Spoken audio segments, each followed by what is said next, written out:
எங்க தண்ணி வருதோ இல்ல அங்க தண்ணி வரணும். காவிரி சொன்ன இன்றைக்கு தமிழகத்தில் அரசியல் தீர்மானிக்கக்கூடிய சக்தி திராவிட முன்னேற்ற கழகமும் கிடையாது, அண்ணா திராவிட முன்னேற்ற கழகமும் கிடையாது. இன்றைக்கு தமிழகத்தில் அரசியலை தீர்மானிக்கக்கூடிய சக்தியாக இருப்பது ஒன்று சாதி, இன்னொன்று மதம், மூன்றாவது பணம். இந்த மூன்று அசுர சக்திகள் தான் இன்றைக்கு இந்த தமிழ்நாட்டு தேர்தல் களத்தையே நிர்ணயித்துக் கொண்டிருக்கின்றன. உங்களுக்கு இதற்கான சான்று வேண்டுமென்றால் நாங்குநேரியையும் விக்கிரவாண்டியையும் எடுத்து பாருங்கள். நாங்குநேரியிலே போய் நின்ற திராவிட முன்னேற்ற கழகம் எதை கையிலே எடுத்தது? ஸ்டாலின் எந்தெந்த இடங்களுக்கெல்லாம் சென்றார்? விரிவாக நான் சொல்ல விரும்பவில்லை. சிறுபான்மை மக்களின் நம்பிக்கையை பெற்றால் போதும், நாம் நாங்குநேரியில் வெற்றி பெற்றுவிட முடியும் என்று ஸ்டாலின் நினைத்தார். அதனால் அவர் மதம் சார்ந்து அங்கே ஒரு அணுகுமுறையை உருவாக்கினார். நீங்கள் விக்கிரவாண்டியை பார்த்தால் விக்கிரவாண்டிக்கு அதே ஸ்டாலின் செல்கிறார். சமதர்ம சமத்துவ சமூகத்தை உருவாக்குவதற்காக உருவெடுத்த ஒரு இயக்கம் என்று பேசக்கூடிய அந்த இயக்கத்தில் இருக்கக்கூடிய ஸ்டாலின் வன்னியர்களுடைய வாக்குகளை பெறுவதற்காக விக்கிரவாண்டிக்கு சென்று வன்னியர்களுடைய வாக்கை தன் பக்கம் திருப்புவதற்கு நான் வன்னியர்களுக்கு உள் இட ஒதுக்கீடு கொடுப்பேன், மணிமண்டபம் கட்டுவேன் என்று வாயை திறந்தது யார்? ஸ்டாலின். அப்படி என்றால் திராவிட முன்னேற்ற கழகம் இன்று எதை நம்புகிறது? ஒரு பக்கம் மதத்தை நம்புகிறது, இன்னொரு பக்கம் சாதியை நம்புகிறது. அண்ணா திராவிட முன்னேற்ற கழகம் எதை நம்புகிறது? அது கோடி கோடியாக குவித்து வைத்திருக்கும் பண மூட்டையை மட்டுமே நம்புகிறது. அப்படி என்றால் இந்த சமூகத்தை சீரழித்துக் கொண்டிருக்கக்கூடிய இந்த சாதியும் இந்த மதமும் இந்த பணமும் இன்னும் எவ்வளவு காலம் தமிழகத்தினுடைய தேர்தல் நிர்ணயிக்கப் போகிறது? நீங்கள் தான் முடிவு செய்ய வேண்டும்.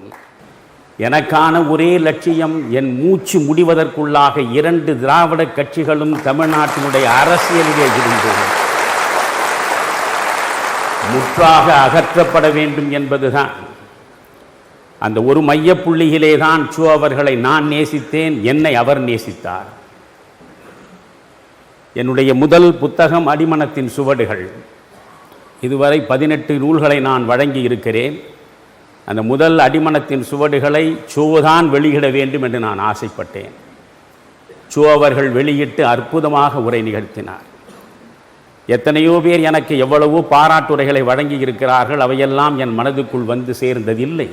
அந்த புத்தகத்தை படித்த பிறகு அவர் என்னிடம் ஒரு நாள் அலுவலகத்தில் கேட்டார், ஏன் நீங்கள் துக்ளக்கில் எழுத மாட்டீர்களா என்று. நிச்சயம் எழுதுகிறேன் என்றேன்.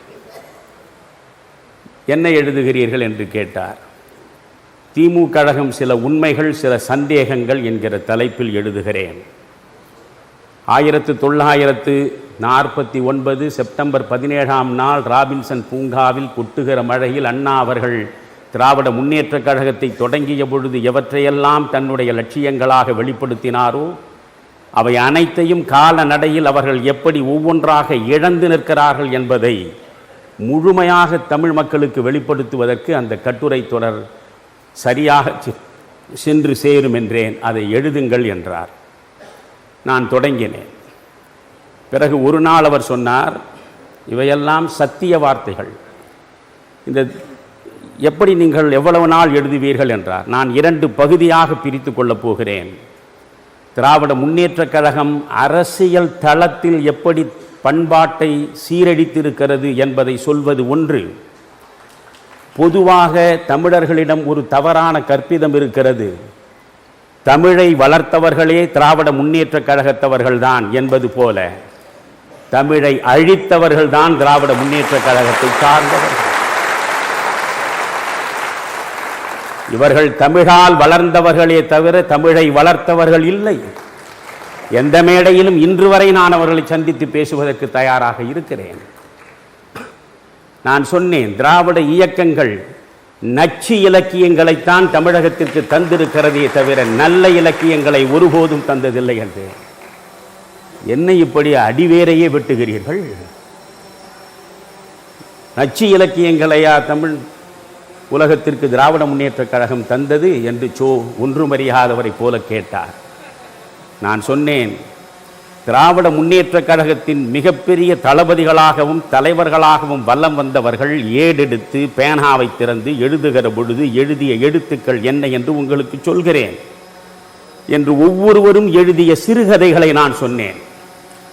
உடனே சோ சொன்னார், நண்பனே துக்ளக் இதை தாங்காது என்றார். துக்ளக் இதை தாங்காது, இதையெல்லாம் நீங்கள் எழுதாமல் இருப்பது நல்லது என்றார். ஏனென்று கேட்டேன். நீங்களோ ஸ்கூட்டரில் வருகிறீர்கள், ஒரு நாள் லாரி அடித்து நீங்கள் காணாமல் போய் விடுவீர்கள் என்றார். எனவே அந்த பகுதியை அவர் என்னை எழுத விடவில்லை. எது குறித்தும் எவர் குறித்தும் எந்த நிலையிலும் அஞ்சுவது என் வாழ்விலேயே கிடையாது. அச்சமே கீழ்களது ஆச்சாரம் என்று நினைப்பவன். இதுவரையில் நான் வைக்காத விமர்சனங்களே கிடையாது. இதை சொன்னால் என்ன நேரும் என்று நினைந்து பார்த்து நான் சொல்லுவது கிடையாது. நெஞ்சில் பட்டதை நேர்படச் சொல்லுவது ஒன்றுதான் தமிழறிவு மணியனுக்கான வாழ்க்கை. கண்ணதாசன் 2 வரி எழுதியிருப்பான், இவை சரி என்றால் இயம்புவதென் தொழில், இவை தவறானால் எதிர்ப்பதும் வேலை என்று. எனவே இந்த ஒரு மையப்புள்ளியிலே தான் நாங்கள் இணைந்தோம். திமுக கழகம் சில உண்மைகள் சில சந்தேகங்கள் என்ற தொடரை நான் எழுதிய பொழுது ஒரு நாள் சோ சொன்னார், மணியன் என்னை விட உங்களுக்கு புகழ் அதிகரித்து விட்டது என்றார். என்ன சொல்கிறீர்கள் என்றேன். எனக்கு வரக்கூடிய கடிதங்களை விட உங்களுடைய தொடர் குறித்து பாராட்டுகிற கடிதங்கள் தான் ஏராளமாக வந்திருக்கின்றன என்று சொன்னார். இப்படியே எங்கள் பயணம் நடந்தது. நான் ஸ்தாபன காங்கிரஸிலே இருந்து ஒவ்வொரு கட்டத்திலும் ஜனதா கட்சியாக மாறி, ஜனதா கட்சி திராவிட முன்னேற்ற கழகத்தோடு கூட்டணி வைக்கிற பொழுது, எப்பொழுதெல்லாம் திராவிட முன்னேற்ற கழகத்தோடு கூட்டணி வைக்கிறார்களோ அப்பொழுதெல்லாம் கலகக்காரனாகவே கொடிபிடித்தவன் நான். அப்படி ஒரு கட்டத்தில் நெல்லை ஜெபமணியும் நானும் தனியாகவே வெளியேறி தமிழக ஜனதா கட்சி என்று ஒன்றை தொடங்கினோம். நான் அப்பொழுது சோ அவர்களிடம் சொன்னேன், இந்த தமிழக ஜனதா கட்சியினுடைய ஆதர்சமாக நீங்கள் இருக்க வேண்டும். நான் ஒன்றுமில்லாத ஒரு ஆண்டி, ஜெபமணியும் ஒன்றுமில்லாத ஒரு பரதேசி. இந்த 2 பேரும் சேர்ந்து நாங்கள் ஒரு இயக்கத்தை தொடங்குகிறோம். எங்களுக்கு நீங்கள் பின்புலமாக இருக்க வேண்டும் என்றேன். என்ன செய்ய வேண்டும் என்று கேட்டார். நான் அழைக்கும் போதெல்லாம் நீங்கள் எங்கள் மேடையில் வந்து பேச வேண்டும் என்றேன். முதலில் மயிலாப்பூர் மாங்கொல்லையில் நாங்கள் நடத்திய பிரம்மாண்டமான கூட்டம் உங்கள் பல பேருக்கு தெரியாது. 1971 பொது தேர்தலின் பொழுது பல தலைவர்கள் பேசுவார்கள். பல தலைவர்கள், அகில இந்திய தலைவர்கள், இவர்களெல்லாம் பேசுகிற கூட்டங்களுக்கு கூடுகிற கூட்டத்தை விட ஒரு சின்ன சுவரொட்டி துக்ளக் சோ பேசுகிறார் அவ்வளவுதான் இருக்கும். கடற்கரையில் கடல் அலைகளை விட அதிகமான மக்கள் தலைகளை பார்த்தது சோ அன்றைக்கு பேசிய கூட்டங்கள். அப்படி தனி ஒருவராகவே அவர் பேசுகிற பொழுது சோ என்ன சொல்கிறார் என்பதை கேட்பதற்காக கட்சிகளை கடந்து அத்தனை மக்களும் வந்து காது கொடுத்து கேட்டார்கள். எனவே மயிலாப்பூர் மாங்கொல்லையில் நாங்கள் இந்த நிகழ்ச்சியை நடத்தினோம். பிரம்மாண்டமான கூட்டம் அற்புதமாக எங்களை முன்னிலைப்படுத்தி இந்த வேள்வி வெற்றி பெற வேண்டும் என்று ஆசீர்வதித்தார். பிறகு பனகல் பார்க் அருகே தியாகராய நகரில் 2வது கூட்டம் போட்டோம். அந்த கூட்டமும் மகத்தான மக்கள் கூட்டமாக இருந்தது. சோ சிறப்பாக பேசினார். 3வதாக மதுரையில் ஒரு கூட்டத்தை நாங்கள் நடத்தினோம். அந்த 4 பக்கமும் செல்லுகிற எந்த சாலையாக நீங்கள் திரும்பி பார்த்தாலும் மக்கள் வெள்ளம்தான். அந்த கூட்டத்தில் சோ அவர்கள் பேசத் தொடங்கிய பொழுது சில பேர் ஆசிட் பாட்டிலை எடுத்து வீசினார்கள். அந்த நேரத்தில் அவரை சுற்றி சூழ்ந்து காப்பாற்றுவதற்காக நானும் என்னுடைய நண்பர்களும் சேர்ந்திருந்த பொழுது எங்கள் சட்டை முழுவதும் எரிந்து போனது. அதில் அவர் காப்பாற்றப்பட்டார். காலையில் மீனாட்சி அம்மன் கோவிலுக்கு செல்ல வேண்டும் என்று அவர் சொன்னார். மீனாட்சி அம்மன் கோவிலுக்கு அவரும் நானும் அவருடைய நண்பரும் சென்றோம். சனீஸ்வரன் விக்கிரகத்தை, அங்கே நவகிரகங்கள் இருந்த இடத்தை அவர் சுற்றி வருவதற்கு முன்பு அகல் விளக்கை ஏற்றி அதை வைக்கப் போனார். அது கொஞ்சம் தவறி விழுந்து அவர் கையை சுட்டுவிட்டது. அப்பொழுதே ஒரு தீச்சகுனம் என்பது போல் அவர் நினைத்தார். அதே போன்று அங்கே ஆசிட் அவர் மீது அடிக்கப்பட்டு அதிலிருந்து அவர் காப்பாற்றப்பட்டார். மக்களுக்கு போறது ஆக்கப்பூர்வமான ஒரு பயணமா இருக்கும். அந்த பயணத்தினால மக்கள் வாழ்க்கையில் ஒரு மாற்றம் வரணும். உண்மையாலுமே தமிழகம் தலை நிமிரணும். நான் முதலிலிருந்து குற்றச்சாட்டு வைப்பதே நீட்டில் நடந்த தற்கொலைகளுக்கு அக்யூஸ் நம்பர் 1 திரு M K Stalin, accused number 2 Udhayanidhi Stalin. இது நியூட்ரலான காவல்துறையா இருந்தா எப்பவோ புக் பண்ணி சொல்லி முடிச்சிருப்பாங்க. காவல்துறை நேர்மையாக நெடுநிலைமையா தமிழ்நாட்டில் இருந்திருந்தாங்கன்னா எப்பவோ இந்த 2 அரசியல்வாதிகள் மீது அக்யூஸ் நம்பர் 1, அக்யூஸ் நம்பர் 2, அதாவது தற்கொலையை தூண்டியதற்கு காரணவாதிகள் அப்படின்னு கிளியரா இருக்கு ஐபிசி செக்ஷன். ஆனா தமிழ்நாட்டில் காவல்துறை நியூட்ரலிட்டி இழந்துருச்சு. அவர் கோழி முட்டையை பூஜ்யம்னு காட்டுவதற்காக எடுத்திருக்காரு. உதயநிதி ஸ்டாலின் எப்படிப்பட்ட மனிதர், அவருடைய திங்கிங் எப்படி இருக்குன்னு காட்டுறதுக்காக ஒரு முட்டையை கொண்டு வர்றார். அண்ணே இதெல்லாம் ரொம்ப சிறுபிள்ளைத்தனமான அரசியல் அண்ணே. அதாவது ஒரு முட்டையை வச்சு என்ன சொல்ல வர்றீங்க? திமுக இருக்கிறவங்க எல்லாமே அறிவில்லாதவர்கள், குடும்ப ஆட்சியை நம்பி இருக்கக்கூடியவங்க தான் திமுக இருக்காங்கன்னு அந்த முட்டையை வச்சு அவரே சொல்றாரா? திமுக உயர்வதற்கு தகுதி என்பது அறிவு கிடையாது. எந்த குடும்பத்தில் பிறந்தோம், 0 அறிவு இருந்தாலும் முன்னேறலாங்க அந்த முட்டையை வச்சு காட்டுறாரு. அதனால அந்த முட்டை என்பது ரொம்ப ஒரு முக்கியமான கோழி முட்டை அப்படின்னு தான் நம்ம சொல்லுவோம். இந்த பையன் கோழி முட்டை வாங்கியிருக்கிறான், 0 மார்க் வாங்கியிருக்கான். உதயநிதி ஸ்டாலின் இன்னும் சிறுபிள்ளைத்தனமாக டிஆர் பாலு அவர்கள் ஒரு மேடையில் சொன்னாங்க, வாய்க்கு வந்ததெல்லாம் பேசிடுறாரு, தலைவருக்கு மட்டும்தான் கேட்கிறாரு. அப்புறம் அவர் புரிஞ்சுக்கணும், வாய்க்கு வந்ததெல்லாம் பேசிட்டு அதை சமாளிக்கிறதுக்கு இன்னதோ பேசி பிரச்சனையில மாட்டி விடுறாரு. இது நான் சொல்லல, திமுகவினுடைய மூத்த அமைச்சர் டிஆர் பாலு அவர்கள் உதயநிதி ஸ்டாலினை வச்சுக்கிட்டு ஒரு மேடையில சொன்னார். அந்த அளவுக்கு தான் உதயநிதி ஸ்டாலினுடைய அரசியல் தமிழகத்தில் நடந்து கொண்டிருக்கிறது. ஆரியன் திராவிடியன் என்கின்ற தியரி ஒரு குப்பை. அம்பேத்கர் அவர்கள் சொன்னது போல the right place for the Aryan Dravidian invasion is dustbin சொல்லியிருப்பாங்க. ஆனால் அம்பேத்கர் அவர்கள் இந்த ஆரியன் திராவிடியன் ஒரு மித்த ராபர்ட் கிளாடுவெல் போன்றவர்கள், சில அறிஞர்கள் யாரு கொண்டு வந்தார்களோ அதற்கு சரியான இடம் என்பது குப்பை தொட்டி. அதனால் அது போன்ற நமக்குள்ள அது போல கிடையவே கிடையாது. அதனாலதான் டிஎம்கே பாத்தீங்கன்னா ரொம்ப ஸ்ட்ரகிள் பண்றாங்க.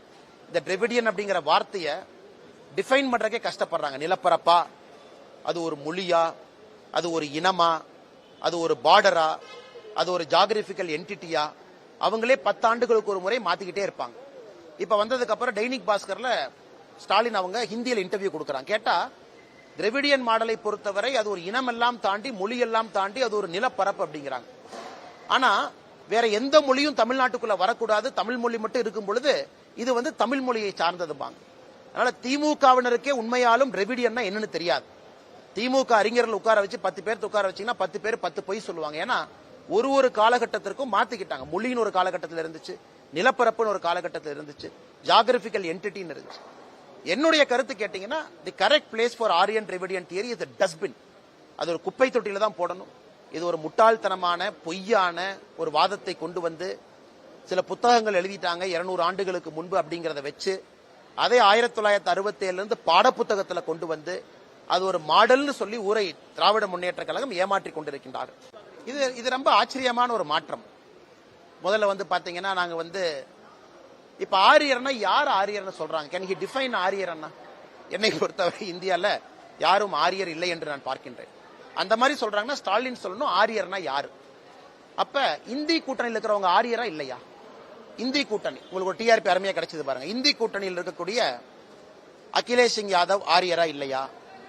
அவருடைய கணக்குப்படி நான் சொல்றேன். மம்தா பானர்ஜி ஆரியரா இல்லையா?